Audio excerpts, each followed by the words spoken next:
নমস্কার বাবু। কে তুমি? বহু দূর থেকে এসেছি। কে আসতে বলেছিল? আর না আসলেই বা কার কি ক্ষতি হয়ে যেত? তা বটে, না এলেও হতো। তাহলে এবার কেটে পড়ো। যত দূর থেকে এসেছো তত দূরে চলে যাও। যাও, নাহলে পুলিশ ডাকবো। আপনার সাথে কথা বলেই চলে যাব। কি কথা? দুঃখের কথা বানিয়ে বানিয়ে বলবে, এই তো? এ সব কায়দা আমার ঢের জানা আছে। কথাটা আপনি ঠিকই বলেছেন। দিনকাল ভালো না, চারিদিকে চোর ডাকাতের ঘোরাঘুরি। তাই এক্ষেত্রে বাইরের লোককে প্রশ্রয় না দেওয়াই ভালো। তো আমার কথা হচ্ছে, এটাই কি শিবু হালদারের বাড়ি? হলে কি করবে? না, তার বড় ছেলেকে একটা কথা বলে চলে যাব, যাওয়ার আগে একটা জিনিস দিয়ে চলে যাব আর কি। কি কথা? আর কি জিনিস দেবে? তার বড় ছেলেকে ছাড়া তো বলা যাবে না। আমি শিবু হালদারের বড় ছেলে। আমি অনুমান করেছিলাম। শিবু হালদারের বাড়ি এ তল্লাটে সবাই চেনে। বেশি চালাক সাজার চেষ্টা করো না। যা বলার বলো। আপনার বাবা সাংঘাতিক প্রতিভাবান মানুষ। আমার বাবাকে আবার পেলে কোথায়? তিনি তো 20 বছর আগে গত হয়েছেন। উনি যে এহ জগতে নেই তা খবরের কাগজের মাধ্যমে জানতে পেরেছিলাম। সুনামধন্য লোক। এরকম লোক বাঙালিদের ভিতরে খুব একটা দেখা যায় না। আপনার বাবার সাথে আমার শেষ দেখা হয় 30 বছর আগে। ঠিক তখন আপনি খুব ছোট ছোট ছিলেন। তা তুমি তখন কতটুকু ছিলে? এই এই, কে কোথায় আছিস? থাক থাক থাক থাক থাক, আর লোক ডাকতে হবে না। আপনি একাই 100। আপনার বাবা প্রায় আমাকে বলতেন, নন্দ দেখিনিস, আমার এই ছেলে একদিন অনেক বড় কবি হবে। ওর হাত, ওর পা, ওর চোখ, ওর কান, ওর নাক একেবারে কবির মতো। কিন্তু এখন দেখছি শিবুবাবুও মতো লোক ভুল করে। কবি কোথায়? এ তো দেখছি একেবারে দারোগা। বাবা বলতেন এ কথা? তা বানিয়ে বলছি নাকি? তা বাপু, তুমি বড় ঘোর প্যাচের মানুষ। তুমি বাবাকে চিনতে? তখন তোমার বয়স কত ছিল? তা 60-এর মতো হবে প্রায়। কিন্তু লোকে বিশ্বাস করে না। যাই হোক, প্রায় 30 বছর ধরে একটা দায়িত্ব কাঁধে নিয়ে ঘুরছি, আর সেই দায়িত্ব থেকে মুক্ত হওয়ার জন্যই এখানে এসেছি।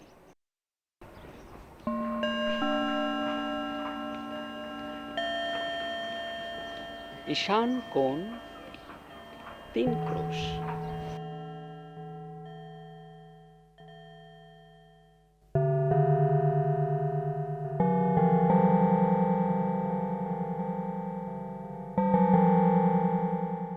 তার মানে? শিবু হালদার এর বেশি কিছু আমাকে বলেননি।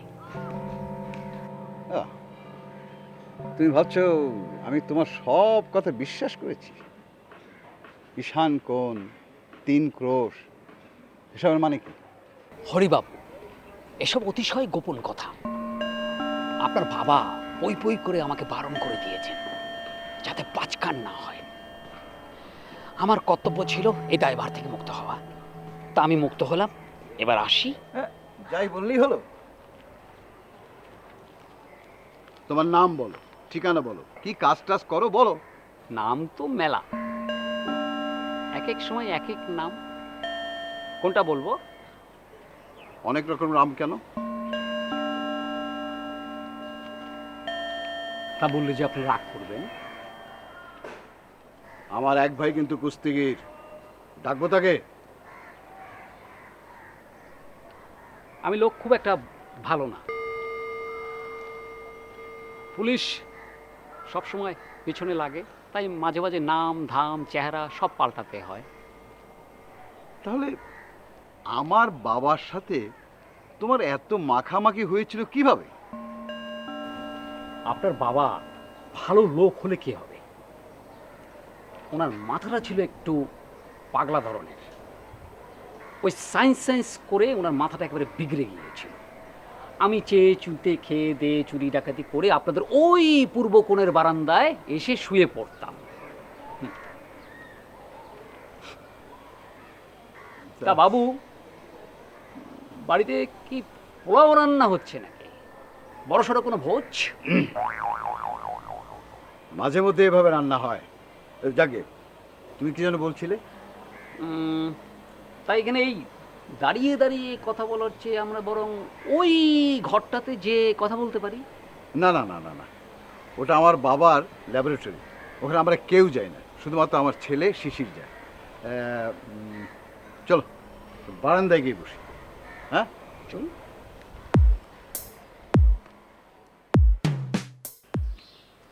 মা, হ্যাঁ, মা বাড়িতে না এক উদ্ভট লোক এসেছে। সে বলছে দাদু ভাইয়ের বন্ধু, বাবাকে না পুটিয়েছে ও। বলিস কি? ইস, তোর বাবাকে নিয়ে আর পারি না। এত বোকাশোকা লোক, দেখা যাবে আমাকে না জানিয়ে লোকটাকে টাকা পয়সা ধার দিয়ে দিচ্ছে। মা, লোকটাকে দেখে মনে হচ্ছিল চোরটোর হবে। তাই নাকি? তুই এক কাজ কর তো, তুই তোর বাবার কাছে যা, লোকটার সঙ্গে কি কথা বলে আমাকে এসে জানাবি। পোলাওয়ের গন্ধটা বেশ ছড়িয়েছে তো। তার সাথে বেগুনি টেগুনি নিশ্চয়ই হচ্ছে। চাটনি, মাংস তো হচ্ছে।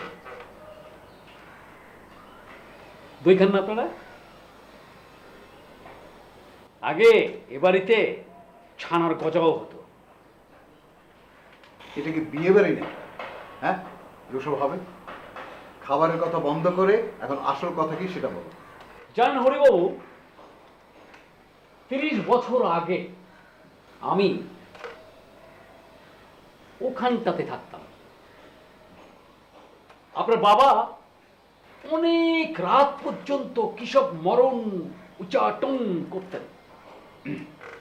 উচ্চাটন নয়, এক্সপেরিমেন্ট করতেন। এক্সপেরিমেন্ট। একদিন রাত্রিবেলা সবেমাত্র আমার চোখ দুটো লেগেছে। হঠাৎ করে আপনার বাবা আমাকে ডেকে তুললেন। যে দেখি একখানা কাচের বাক্সে ব্যাঙের ছাতার মতো আকৃতির ঘন ধোঁয়া আর আগুনের ঝলকানি।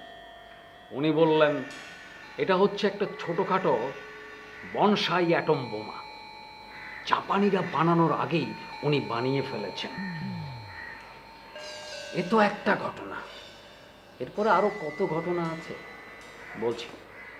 বলো বলো বলো। আপনার খিদে পাচ্ছে না? না না, এই তো কিছুক্ষণ আগে লুচি খেলাম। আমি তো লুচি খাইনি। তো যাক, যা বলছিলাম, আরেকদিন রাতে ল্যাবরেটরির ভিতরে কিসের জন্য একটা ধস্তাধস্তি লক্ষ্য করলাম। যে দেখি 3 জন সাহেব আপনার বাবাকে ধরে রাম ধোলাই দিচ্ছে, আর আপনার বাবা একে একে 3টি সাহেবকে তার ওই কি যেন আলপিন দিয়ে মেরে ফেললেন। বলো কি, আলপিন দিয়ে? ঠিক, আলপিন না, ওরকমই তার কাছে একটা ছোট্ট পিস্তল ছিল, যার মুখ দিয়ে সুতোর মতো গুলি বেরোতো। তো উনি করলেন কি, 3টি সাহেবকে হত্যা করে ফেললেন। তারপর আমাকে নিয়ে, ওই 3টি লাশকে নিয়ে আপনাদের ওই পশ্চিমের কোণায় পুঁতে ফেললেন। কাল সকালে ওই 3টে কঙ্কাল বের করে দেখাবো নি। না না না না, দেখতে হবে না। একটু গন্ধ সাবান হবে, স্নানের শেষে একটু সর্ষের তেল না হলে আমার আবার হয় না। দাড়িগুলো কুচকুচ করছে, কিছু হলে ভালো হয় আর কি। কি যেন নাম? ও, নন্দবাবু, এই নিন, এই টাকাটা রাখুন। আপনি শেভ করে নেবেন, সুগন্ধি সাবান কিনবেন, তেল কিনবেন, তারপর স্নান করে আসুন। হ্যাঁ, ঠিক আছে।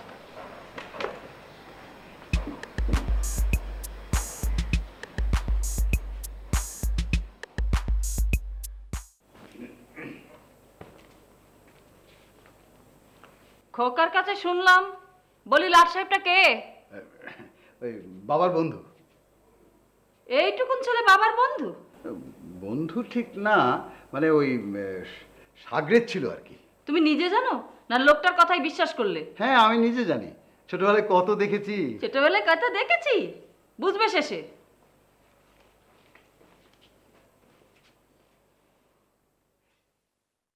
দুনিয়া পাগলা দিয়ে ভরা। নমস্কার, স্নান করা কি হলো? কে? নাম কে? শিশির। শিশির। তা কোন ক্লাসে পড়ায়? ক্লাস 9-এ। তা গ্রুপ সায়েন্স? সায়েন্স। মা কিন্তু সবই বুঝেছেন। ব্ল্যাকমেল করার ফিকিরে আছেন তো? মেল? এই মেল ট্রেনের প্রসঙ্গ উঠছে কেন? হ্যাঁ, আমার তো এখন কোথাও যাবার কথা না। ফিকির? আমি ফিকিরের লোক সত্যি।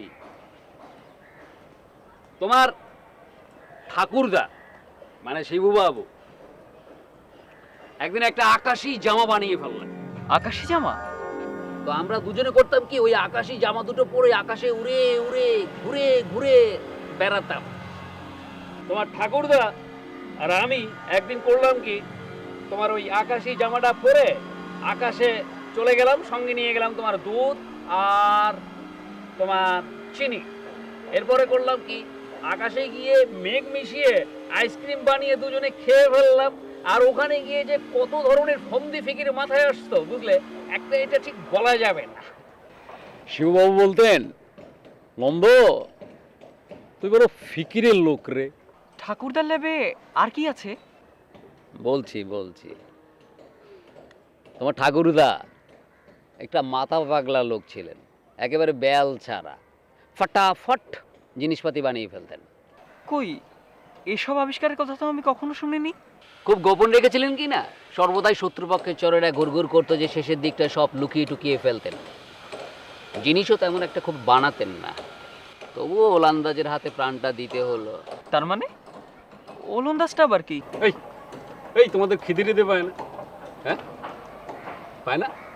যাও না রান্না করে একটু, যাও না একটু খবর নিয়ে আসো। আর যদি খুব অসুবিধা হয় বলো, এখনই চলে যাই এখান থেকে। না না না, আরে, আপনি যাবেন না। না, কেন যাবো না? এখনই যাবো। আপনি ভিতরে দূর রাখো তো তোমার। না না, আপনি ভিতরে এই বসুন, কি আর আমি ভালো খবর লাগতেছে দিচ্ছি, না, আমি ভালো, খুবই আমি অসম্মান খবরটা করবে দিচ্ছি। আমাকে। চলো যাও, না, রাস্তা ছাড়ো। আপনি না না না, আমি এখনই যাবো। আমি খবরটা আরে দিয়েছি। যাও তো তুমি, আমি এক্ষুনি চলে যাবো। দাঁড়াও। বাবা তার আবিষ্কারের করা জিনিসগুলি কোথায় লুকিয়ে রেখে গেলেন? সেগুলি কি কোনো গুপ্ত জায়গায়? ঈশান কোণ, 3 ক্রোশ, সেখানকার চাবি কি এই চাবিটা? গুপ্ত দরজাটা খুলে ফেলতে পারলেই কেল্লা ফতে। খোকা ঘুমিয়ে পড়। উফ।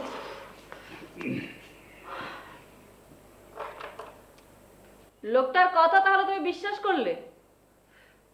কোনো অঘটন ঘটলে কিন্তু। না মানে ওই বাবার আমলের মানুষ তো, থাকুক। ও মা, থাকছো তাহলে? দেখো টাকা পয়সা আবার ধার দিয়ে দিও না, সাবধান করে দিলাম।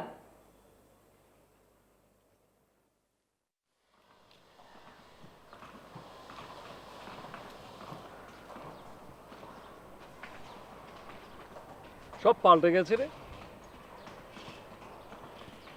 30 বছর আগে যা দেখে গিয়েছিলাম তার আর কিছুই নেই। তবে ভূত 3টা নিশ্চয়ই আছে। ভূত থাকতেও পারে।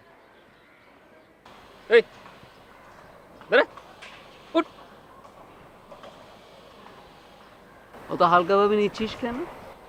এ কোনো সাধারণ ভূত না, 3টে সাহেব ভূত। তখন তো খুবই দাপাদাপি করে বেড়াতো। আমি মাত্র 2 মাস হলে এসেছি, আমি এখনো দেখিনি। আমি এখনো দেখিনি তো। উঠ, উঠ।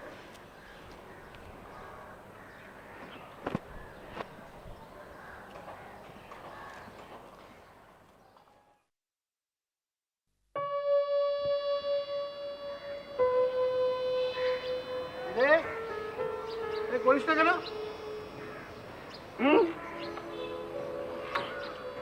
মুরগি খাওয়ার সময় তো 6টা মুরগি একাই সাবার করিস। এখন কম খাবি। হ্যাঁ, কি বাজ কোথাকার।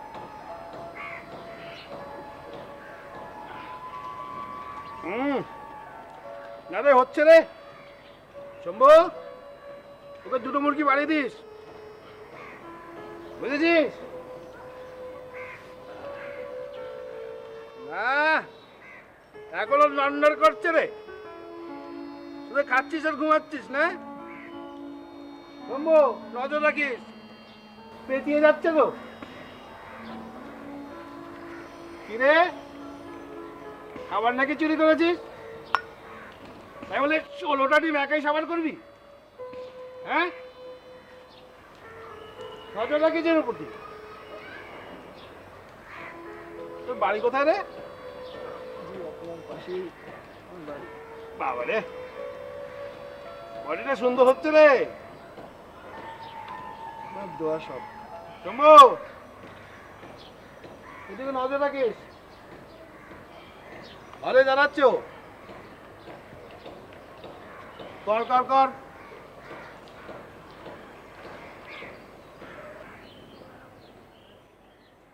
আবার বাকি তোকে নিয়ে আর পারা গেল না। শম্ভু, মুরগি 20টে, পোলাও চালের ভাত, ডিম 100টা, আর ঘিটা একটু বাড়িয়ে দিস। যে বডি বানাচ্ছে কেমন করে হবে, ঘিটা বাড়িয়ে দিবি।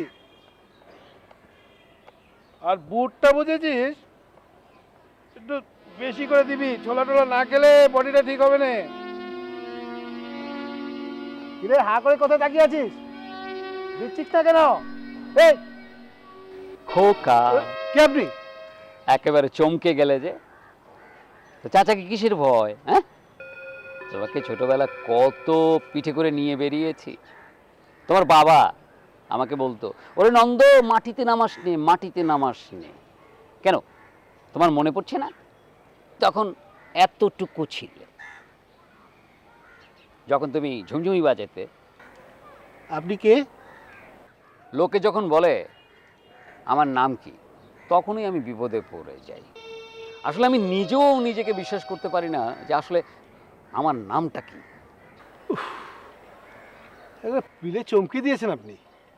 মাঝে মাঝে পিলে চমকালে ভালোই হয়, শরীরটা বাড়ে। কেন দেখনি, বেড়া জালে মাছ ওঠানোর পর সেই মাছগুলোকে যখন জলে জাল থেকে আবার ফেলে দেওয়া হয়, তখন কি দেখো, মাছগুলো ততর করে জলে বেড়ে ওঠে। ওরে, ঠিক কথা তো। চারু দত্তের কথা, এই চারু দত্তের কথা কখনো মিথ্যে হয় না। চারু দত্ত? এই, আপনি তো একটু আগেই বললেন যে আপনার নাম নন্দ। এই বুড়ো বয়সে আমার মাথাটাও খারাপ হয়ে গেছে। আমার ঠাকুরদারও এই একই সমস্যা ছিল। তিনি মাঝে মাঝে বেরিয়ে পড়তেন আর মানুষজনকে ধরে ধরে কামড়াতেন। আমারও মনে হয় সেই সমস্যা হয়েছে। ভয় পেও না, আমি তোমাকে কামড়াবো না। আমার নাম নন্দও বটে, চারু দত্তও বটে, আমার আরও নাম আছে, আস্তে আস্তে বলছি। তাই এবার বলো তো দেখি আমাকে, আচ্ছা ওই শিবুবাবুর যে আরেকটা ছেলে আছে না, ও কোথায় থাকে? সে ওখানে থাকে। তা খোকা, তো তোমাদের বন্দুক টন্দুক নাই? আছে, কিন্তু ওগুলো ব্যবহার হয় না। ভালো, খুব ভালো। এসব খুব ঝক্কি ঝামেলার জিনিস, না থাকাই ভালো। তার চেয়ে বরং এই তোমার কুস্তি অনেক বেশি ভালো। Good, very good, good good good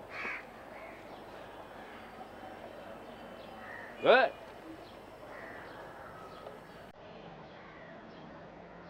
কি বুঝলি?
জড়ি বাবু।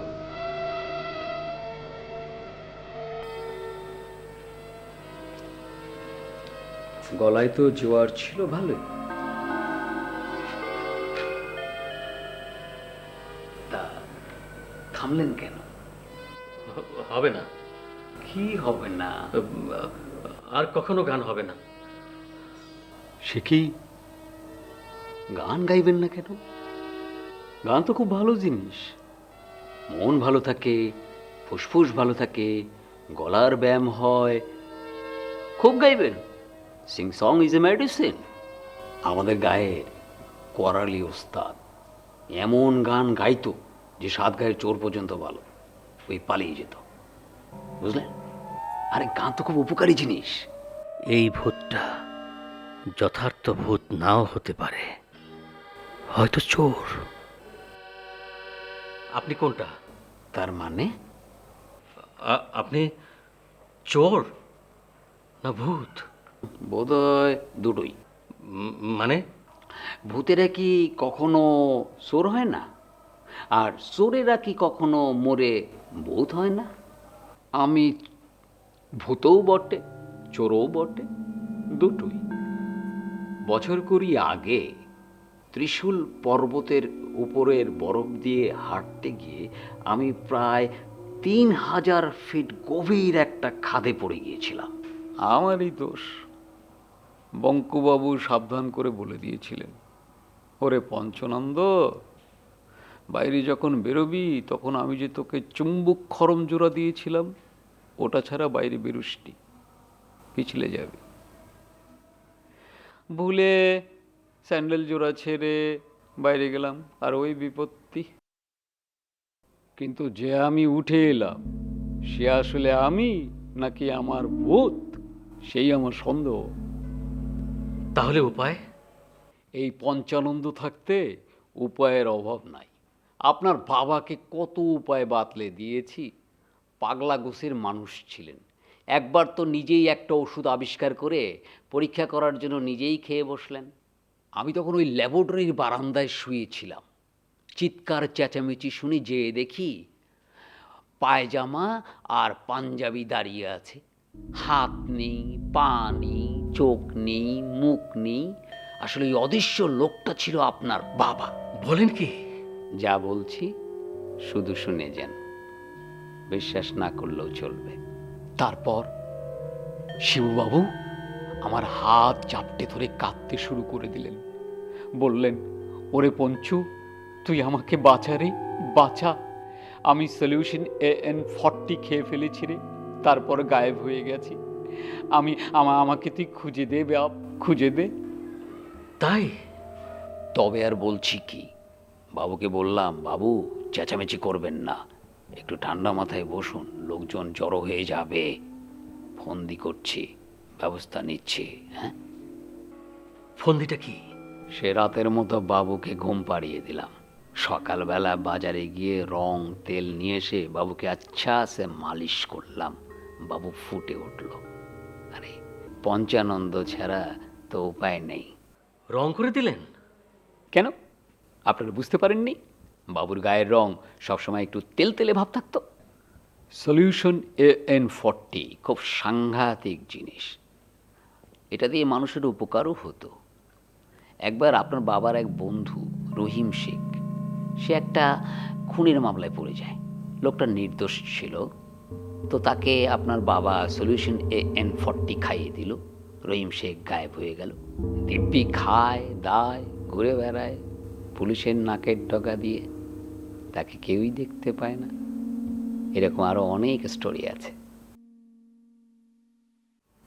এখনো অশরীরী গলার আওয়াজ পাওয়া যায়। আপনি নিজে পেয়েছেন? একটু আগে আপনার ঘরের মুখে অশরীরী কার সঙ্গে যেন আমার ধাক্কা লাগলো, দেখতে পেলাম না। আছে, আশেপাশে আছে।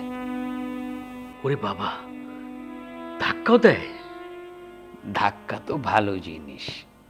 এই ধরুন, আপনাকে পছন্দ হলো না, আপনার তবলাটা ফাটিয়ে দিয়ে গেল, কেউ তো তাকে আর দেখতে পাচ্ছে না। তাহলে কি হবে? এর জন্য আপনার বাবাই দায়ী। ওষুধ পরীক্ষা করার জন্য যাকে তাকে ঘরে ডেকে নিয়ে এসে ওষুধটা খাইয়ে দিতেন। লোকগুলো কি ভালো না মন্দ তা তিনি খুঁজেই দেখতেন না। আরে বাবা, রহিম শেখ না হয় ভালো লোক, কিন্তু এই কালুগুন্ডা, জগাই খুন, নিতাই চোর, ভাগনা মাসুদ। ওরে বাবা, আপনি ভয় পাবেন না। শিবুবাবু আমাকে দুরঙ্গা কাচের একটা চশমা দিয়ে গেছেন। ওই চশমাটা আবার 5 জনকে দেওয়া বারণ আছে। ওই চশমাটা পরলেই আমি অদৃশ্য সব মানুষগুলোকে দেখতে পাই। হ্যাঁ, আপনি থাকবেন তো? আমার পাশেই একটা রুম খালি আছে। বৃষ্টি এলে কিন্তু আমাকে একটা কাঁথা বা কম্বল দিতে হবে। আপনি আমার বাবার বন্ধু, এই বাড়িতে আপনার যত্নের অভাব হবে না। আপনার কথা শুনে মনে হলো কিছুদিন আগে সন্ধেবেলায় বাগানে ঘুরে ঘুরে একটা সুর তোলার সময় কি যেন আলতো করে আমার পিছনে ধাক্কা মেরেছিল।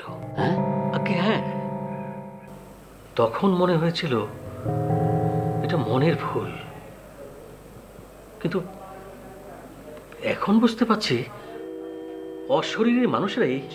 চোরি বাবু, ভয়ের কিছু নেই।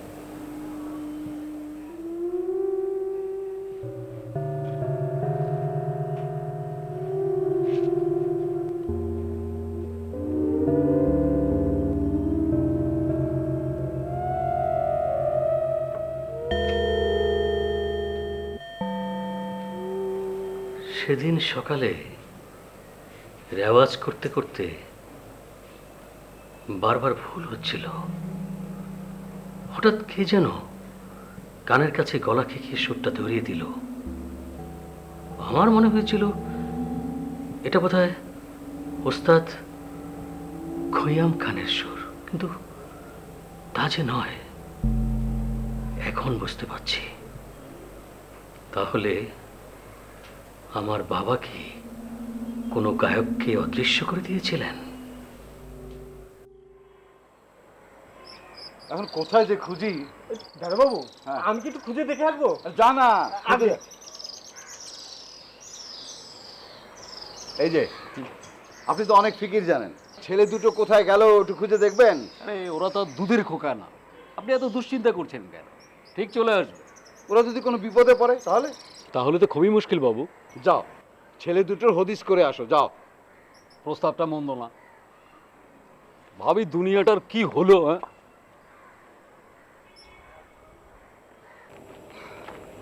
শোন, আমরা যে এত বড় বিপদে পড়েছিলাম, খবরদার কাউকে বলবি না কিন্তু। বলবো কি, আমরা নেমন্তন্ন খেয়ে এলাম, ঠিক আছে? ভীষণ খিদে পেয়েছে দাদা, এ কথা বললে তো রাতে না খেয়ে থাকতে হবে। দেখ ভাই, আজ রাতটা একটু কষ্ট কর না, কাল দেখবি সব ঠিক হয়ে গেছে। হ্যাঁ, চল। এই কোথায় ছিলে তোমরা? বাড়ির লোক যে চিন্তা করছে। আর শোনো, আমাকে না জানিয়ে বাড়ির বাইরে এক পাও বেরোবে না, ঠিক আছে? যাও।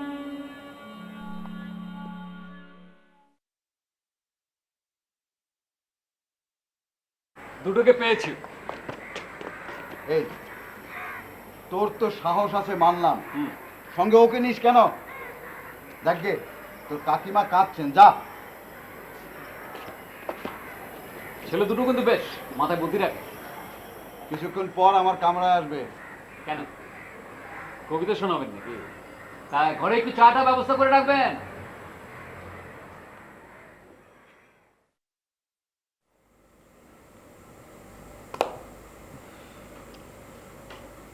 তুষার, শোন, ওই আগন্তুক বেটার কাছ থেকে শুনে দাদুর সব আবিষ্কারগুলো একে একে উদ্ধার করতে হবে।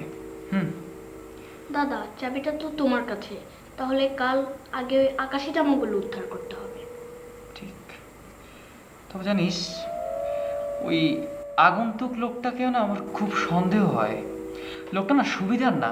আমার মনে হয় কি, ওই লোকটার যদি দাদুর মূল্যবান জিনিসগুলো চুরির মতলব থাকে।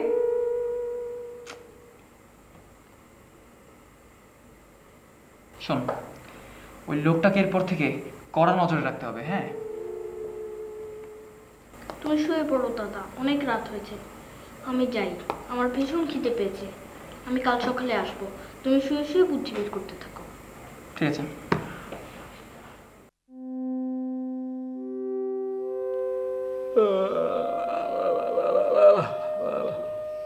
আহা, অত শব্দ করলে কি চলে? কবিতা হচ্ছে স্বর্গীয় জিনিস। তা ঠিক, কবিতার মতো তো আর জিনিস হয় না, কিন্তু আপনার ওই নাটোরের কাঁচাগোল্লা খেতে খেতে মাঝখানে ঘুমিয়ে পড়েছিলাম। আপনার এই কবিতার লাইন কটা বেশ শুনে ঘুম পাচ্ছিল। তুমি ঘুমিয়ে পড়লে তো আমার কবিতা লেখার উৎসাহ থাকবে না। আচ্ছা, রতনকে একটু চায়ের কথা বললে হয় না? ও, সঙ্গে দুটো একটা বিস্কিট টিস্কিট হলে হয়। এই রতন, রতন, বাবু চা দিয়ে যায় এখানে। বাবু, আপনার কবিতা একদম টিকে যাওয়ার মতো বাবু। আমার মাথায় একটা আইডিয়া এসছে। আচ্ছা, আইডিয়াটা হচ্ছে আপনার কবিতা বাৎসরিক ক্যালেন্ডারে ছাপিয়ে দেবো, আর সেই ক্যালেন্ডার বাড়ি বাড়ি ফ্রি দিয়ে দেবো। প্রতিটা বাড়িতে আপনার ক্যালেন্ডার এবং কবিতা ঝুলবে। বাহ, চমৎকার আইডিয়া। হ্যাঁ, সে সঙ্গে আরও একটা আইডিয়া মাথায় এসছে, সেটা হচ্ছে এই স্কুল কলেজে যে ছাত্রছাত্রীরা আছে না, ওদেরকে যে বিনামূল্যে যে খাতা বিতরণ করা হয় না, তো ওই খাতা মলাটে আপনার কবিতা ছাপিয়ে দেওয়া হবে। হোমিওপ্যাথিক ডাক্তাররা আছে না, হোমিওপ্যাথিক ডাক্তাররা ওই যে পুড়িয়াতে ওষুধ দেয় না, সেই পুড়িয়ার কাগজের উপরে আপনার কবিতা ছাপিয়ে দেওয়া হবে। ওষুধের উপকারিতা ও আপনার কবিতা একই সাথে থাকবে। আইডিয়াটা নতুন, একটু খরচটা বেশি হবে না? এ ধরনের আইডিয়া তো আমরা প্রথম প্রয়োগ করছি, তাই না?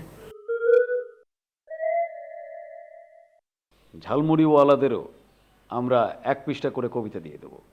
ঝালমুড়ি খাওয়ার পর সবাই পাবে 1 পৃষ্ঠার একটি করে কবিতা। হরিদাস কবিয়ালও কিন্তু দিনে 5-7 খানা খাম পোস্ট কার্ড পাঠাতেন নানা জনকে। খাম পোস্টকার্ড? হ্যাঁ, খাম পোস্ট কার্ড।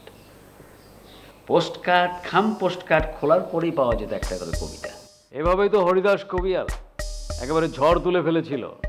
কালই তুমি 100 খাম এবং 100 পোস্টকার্ড কিনে আনবে। হ্যাঁ, হবে হবে হবে হবে হবে। নমস্কার। আমায় ডেকেছেন গিন্নিমা? বসো।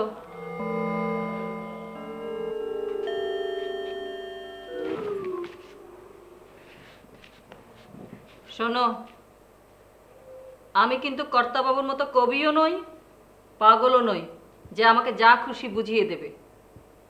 মিথ্যে কথা বললে কিন্তু এ বাড়ি থেকে তাড়িয়ে দেব। হাত টানের অভ্যেস আছে নাকি? খুব অভাবে পড়লে এই ঘটিটা বাটিটা, এর বেশি কিছু না। বিদ্যা বলছি। হয়েছে হয়েছে, আর দিব্যি দিতে হবে না।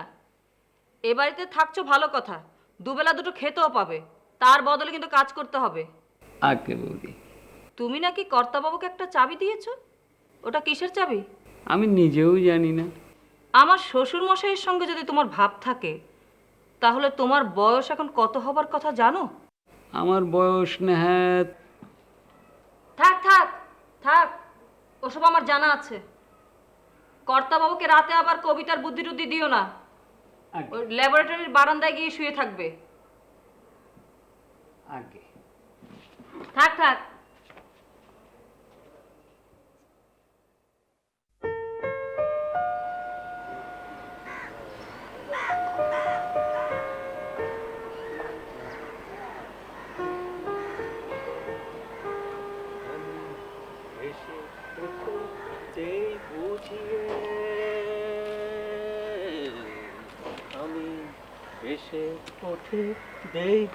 সুপ্রভাত বাবু।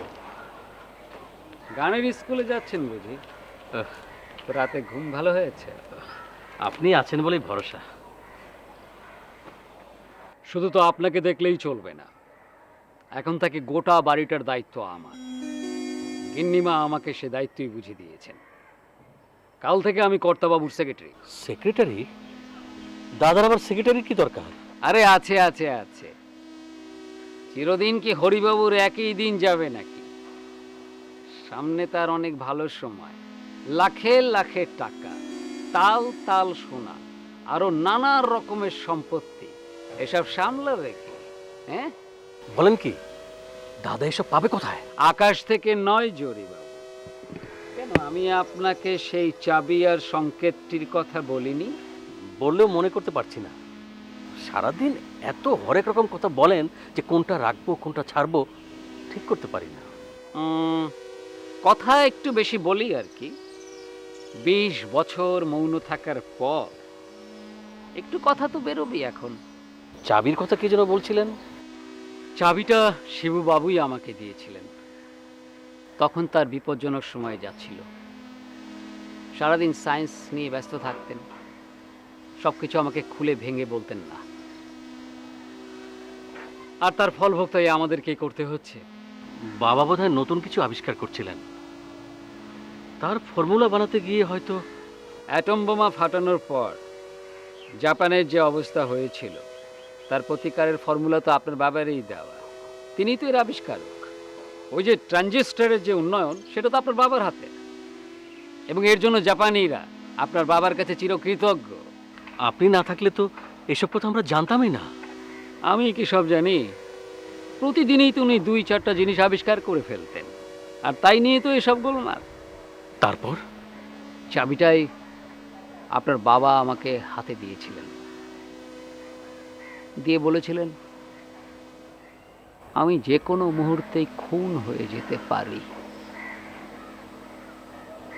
আমার ছেলেদের হাতে চাবিটা তুলে দিস আর বলিস সেই সংকেতটা,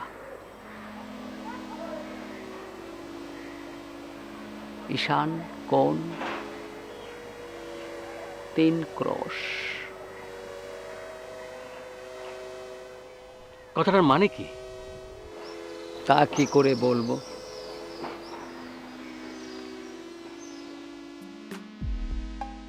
চাবিটা উদ্ধার করতে হবে, তা নাহলে সব হাতছাড়া হয়ে যাবে। এই হাকি জুকির কাজ দেখলে কিন্তু একেবারে এখান থেকে বের করে দেবো। বাবুরিকে বোকা পাইছো?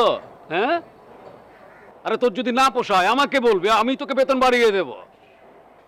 Foot for work. হ্যাঁ,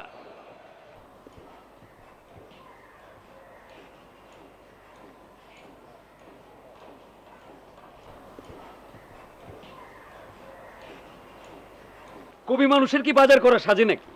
দেন বাজারের ব্যাগটা আমাকে দেন, আর টাকাটা দেন তো। এই গিন্নি যদি জানতে পারে তুমি বাজারে যাচ্ছ, তাহলে আমরা দুজনেই একসাথে যাই, গিন্নিমাকে এসে একটা 7-5 বুঝিয়ে দেবো নে। বাজারের পাশে একটা মাঠ আছে না? মাঠের ভিতরে একটা বটগাছ আছে না? ওই বটগাছে বসে আপনি কবিতা লিখবেন, আর আমি ইতিমধ্যে বাজার থেকে ঘুরে আসবো। এই নেন, এটা নেন। তুমি হিসাব টিসাব ঠিক মতো দিতে পারবে? হরিবাবু, হিসেবের গোলমাল যে আমার হয় না। ও তাই নাকি? তা চলো চলো চলো চলো। চলেন।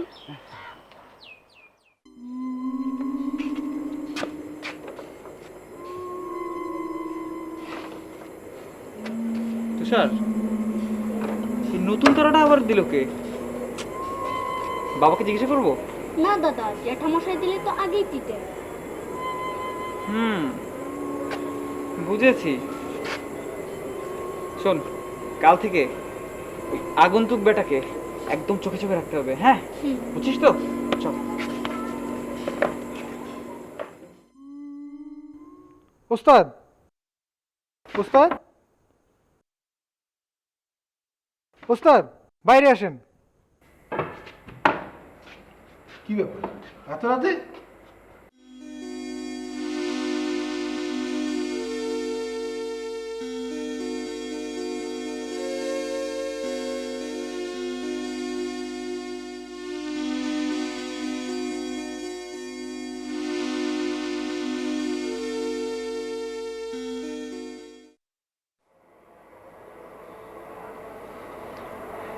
সবই তো শুনলেন, এখন কি করা যায় নন্দবাবু বলেন তো?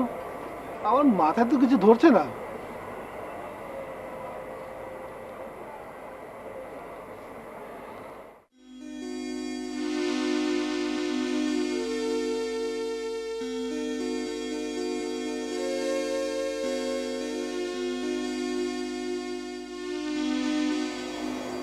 ওরে কি সাংঘাতিক!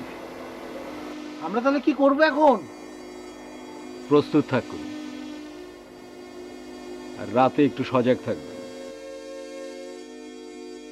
তোমরা কিছু লোকজন নিয়ে বাবুর সাথে এ বাড়িতেই থেকে যাও। এই চল চল।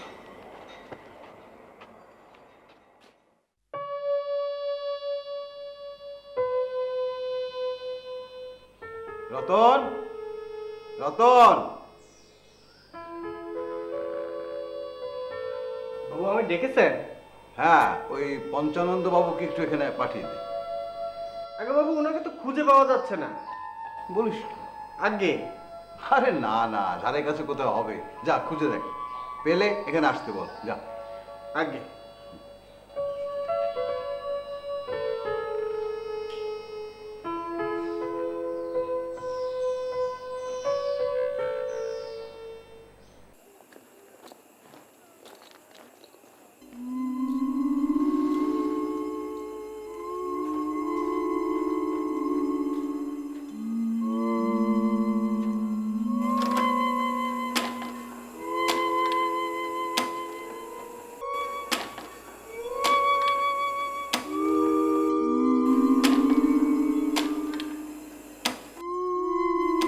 এই তালা ভাঙার চেষ্টা করো না, সাবধান।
আপনারা আমাকে নানা সন্দেহ করতেন, আজ সচক্ষেই দেখলেন আমি হলাম আসলে একজন গোয়েন্দা। গোয়েন্দা? সর্বনাশ! গোয়েন্দাদের মানুষ ভীষণ ভয় পায়, কিন্তু ভালো মানুষের জন্য ভয়ের কিছু নেই। আমি কিন্তু আগেই অনুমান করেছিলাম। ওরা তাহলে কারা? আমাকে যেটা ধারণা দেওয়া হয়েছে, ওরা হচ্ছে উন্নত বুদ্ধিবিশিষ্ট কিছু বর্বর প্রাণী, যারা পৃথিবীর উপরে পরীক্ষা নিরীক্ষা করে যাচ্ছে। কেন? ওরা কি পৃথিবীতে কিছু করতে চায়? শুনলে হয়তো বিশ্বাস হবে না, আসলে ওরা পৃথিবীকে চুরি করতে চায়। চুরি? ওরা অন্য একটা জগতে থাকে, যেখানে ওরা বসবাস করে সেটা সৌরজগৎ থেকে একটা আলাদা একটা মণ্ডল। সেই মণ্ডল জুড়ে ওরা অনেকগুলো ছোট ছোট গ্রহে ভিতরে বসবাস করতে থাকে। সম্ভবত ওরা ওরা পৃথিবীর মতো বসবাসযোগ্য আরও গ্রহের সন্ধানে আছে। আমাদের পৃথিবীতে যে বিজ্ঞান আছে সেখান থেকে ভাবলে বিষয়টাকে অবিশ্বাসী মনে হতে পারে। পারলে হয়তো ওরা পৃথিবীকে ওদের নিজস্ব নক্ষত্রমণ্ডলে ঠেলে নিত। পৃথিবীকে কক্ষচ্যুত করা ওদের পক্ষে খুব একটা শক্ত কাজ না। তাহলে তো সাংঘাতিক অবস্থা হতো পৃথিবীর। কক্ষচ্যুত হলে আমরা ওই বর্বর প্রাণীদের মোকাবেলা করার শক্তি পৃথিবীর আছে, কিন্তু প্রয়োগ করতে গেলে তো পৃথিবী ধ্বংস হয়ে যাবে। আপনার বাবার জন্য এই সুন্দর পৃথিবীটা আজ রক্ষা পেল। কেমন করে? আপনার বাবা একজন আবিষ্কারক ছিলেন। সম্ভবত তিনি এমন কিছু একটা আবিষ্কার করেছিলেন যার সন্ধানে দুষ্কৃতিকারীরা এখানে হানা দিয়েছিল। শুনেছি, আমার ধারণা স্পষ্ট নয়, টেনিস বলের মতো একটা ধাতব বস্তু, এমন বস্তু পৃথিবীতে দ্বিতীয়টি নেই। শিবুবাবু বস্তুটি বানিয়েছিলেন কিংবা কারো কাছ থেকে পেয়েছিলেন বিষয়টা রহস্যজনক। ইন্টারন্যাশনাল সায়েন্স অ্যাসোসিয়েশন বস্তুটির অনুসন্ধান পেয়েছে। টেনিস বলের মতো ওই বস্তুটির কারণে বর্বর প্রাণীদের ইলেকট্রনিক সিগন্যাল কাজ করছিল না, তাই ওরা ওই বলটাকে হাত করতে চাচ্ছিল। ওদের বিজ্ঞানে ওরা উন্নত হলেও ওরা আসলে বর্বর, মানুষের মতো না। কদিন আগে শিশির আর তুষারকে ওরাই আটকে রেখেছিল। আপনি জানলেন কি করে? কি সাংঘাতিক! আমাদের আগে বলেননি কেন? ইন্টারন্যাশনাল সায়েন্স অ্যাসোসিয়েশনের অনুরোধে সরকারের গোয়েন্দা বিভাগ আমাকে এখানে পাঠিয়েছিল, যাতে করে দুষ্কৃতিকারীরা ল্যাবরেটরির কোনো ক্ষতি সাধন না করতে পারে। আগামীকাল থেকে এখানে একটা স্থায়ী পুলিশ ক্যাম্প হবে। বিদেশ থেকে গবেষকরা এখানে আসবেন। এ বাড়িতে আসার আগে এ বাড়ির মানুষদের সম্পর্কে আমাকে কিছু ধারণা দেওয়া হয়েছিল। শরীরচর্চাবিদ, কবিতা চর্চাবিদ, সঙ্গীত চর্চাবিদ। শরীরচর্চাবিদ খোকা বাবু তো আজ দেখিয়েই দিলেন।